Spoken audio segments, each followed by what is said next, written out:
Assalamualaikum warahmatullahi wabarakatuh. Halo Sobat Data semuanya. Di kali ini kita akan belajar bareng cara mengelola dataset menggunakan aplikasi RevidMinar. Studi kasus yang bakal kita pakai kali ini adalah Maternal Health Risk Dataset. Nah, tujuan utama kita adalah mencari tahu algoritma mana yang paling pintar untuk memprediksi jenis obat berdasarkan umur, jenis kelamin, tekanan darah, dan kolesterol. Kita akan mengadu 3 algoritma klasifikasi sekaligus, yaitu Decision Tree, KNN, dan Naive Bayes. Nah, nanti kita bakal lihat siapa yang punya skor akurasi tertinggi menggunakan operator performance. Sebelum ke langkah-langkah pengerjaannya, izin memperkenalkan diri dulu. Saya Mira Malina dengan NPM 2359201100. Oke, gak usah berlama-lama, langsung saja kita masuk ke langkah-langkah pengerjaannya. Langkah yang pertama, pastinya kita harus memasukkan datanya terlebih dahulu. Teman-teman bisa klik tombol import data, lalu cari file CSV bernama drag dataset di komputer kalian. Ikuti saja langkah next-nya sampai selesai ya. Dan pastikan datasetnya tersimpan di local repository agar mudah kita akses. Kalau datanya sudah masuk repository, sekarang kita ke halaman proses. Langkah yang kedua, kita tarik drag dataset yang baru saja kita import tadi ke layar kerja utama. Ini fungsinya untuk memanggil data mentah agar siap untuk kita olah. Langkah yang ketiga, kita butuh operator bernama normalis. Cari di panel operator, lalu tarik dan sambungkan dengan dataset tadi.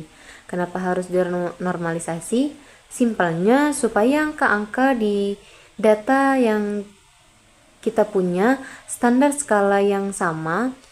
Jadi model algoritma kita nanti nggak bakal bisa cuma gara-gara ada angka yang terlalu besar atau angka yang terlalu kecil. Kita lanjut ke langkah yang keempat.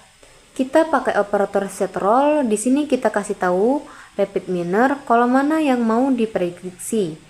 Di bagian parameter, ubah atribut name-nya menjadi drag dan ganti target role-nya menjadi label. Ingat ya, label itu adalah target prediksi kita. Langkah yang kelima, karena kita mau ngetes 3 algoritma sekaligus dalam satu waktu, kita butuh operator multiply. Sambungkan output dari set role tadi ke input multiply. Operator ini bakal memecah data kita menjadi 3 salinan yang identik. Satu untuk Decision Tree, satu untuk KNN, dan satu lagi untuk Naive Bayes. Masuk ke langkah yang keenam. Ini bagian intinya. Silahkan teman-teman tarik 3 buah operator cross validation ke layar kerja. Lalu sambungkan masing-masing output dari multiply ke input cross validation tersebut. Kita akan setting satu persatu. Kita mulai dari algoritma yang pertama. Klik 2 kali pada cross validation yang paling atas di panel kiri atau bagian training. Masukkan operator Decision Tree, lalu di panel kanan atau testing masukkan operator apply model dan performance atau classification. Sambungkan semua kabelnya secara berurutan. Kalau sudah, kita kembali ke proses utama. Sekarang ke cross validation yang kedua. Caranya sama persis, tapi bedanya di bagian training kita masukkan operator KNN. Untuk bagian testingnya tetap sama, pakai apply model dan performance. Jadi si KNN ini nanti bakal ngitung jarak antar data buat nentuin prediksinya. Terakhir, untuk cross validation yang ketiga di bagian training kita ganti algoritma pakai Naive Bayes. Di bagian testingnya jangan lupa disamakan juga ya. Langkah yang ketujuh, kita finalisasi rangkaiannya. Sambungkan vote performance atau dari 3 cross validation tadi ke Fortress di sebelah kanan. Pastikan semuanya terhubung. Lalu klik tombol run atau ikon segitiga biru di atas untuk memproses data. Oke, prosesnya sudah selesai dan hasilnya sudah keluar di tab result. Sekarang mari kita bandingkan akurasinya. Pertama, kita lihat Naive Bayes. Akurasinya ada di angka 97%. Kedua, algoritma KNN ternyata lebih rendah nih, dapat 91,50%. Dan terakhir, kita cek discussion tree-nya, ternyata dia tertinggi, yaitu 99%. Jadi kesimpulannya jelas ya teman-teman, berdasarkan percobaan kita hari ini, discussion tree adalah juaranya. Dia jadi algoritma yang paling akurat buat memprediksi risiko maternal di dataset ini, mengalahkan KNN dan naive Bayes. Selanjutnya di sini kita akan mencoba teknik clustering atau pengompakan data. Dataset yang kita gunakan masih sama, yaitu drug dataset. Nah, tujuan kita kali ini adalah mengelompokkan data menjadi 3 cluster atau 3 kelompok besar berdasarkan kemiripan karakteristik kesehatan menggunakan algoritma Cummins. Langsung kita masuk ke langkah-langkahnya. Langkah yang pertama, tentu saja kita harus memasukkan bahannya dulu. Silahkan klik tombol import data, lalu cari file drug dataset CSD CSP kalian. Ikuti prosesnya sampai selesai dan simpan datasetnya ke local repository supaya nanti gampang kita tarik. Langkah yang kedua, kita pindah ke halaman proses. Kita tarik atau drag dataset yang sudah diimport tadi dari panel repository ke layar kerja utama. Operator ini namanya retrieve. Fungsinya untuk memanggil data agar siap diproses. Langkah yang ketiga, kita menggunakan operator select attribute. Sebenarnya ini opsional, tapi praktek yang baik dalam clustering adalah memastikan data yang masuk itu relevan. Di sini saya akan tetap memilih semua atribut numerik karena Cummins bekerja dengan menghitung jarak angka-angka tersebut. Jadi pastikan tipe datanya sesuai ya.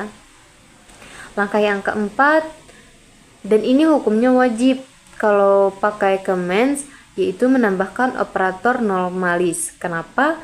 Karena di data-data kita ada usia yang angkanya puluhan, tetapi juga ada detak jantung atau tekanan darah yang angkanya juga ratusan. Kalau tidak kita normalisasikan, fitur dengan angka besar bakal mendominasikan perhitungan jarak. Jadi kita setarakan dulu skalanya pakai operator ini. Langkah yang kelima, ini langkah utamanya, cari operator bernama clustering atau Cummins.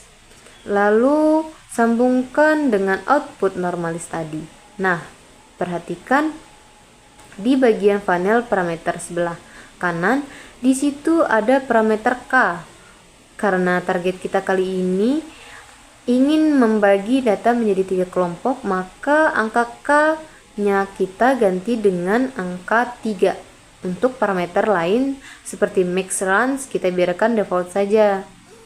Langkah yang keenam, langkah terakhir sebelum kita lihat hasilnya, sambungkan output cluster model.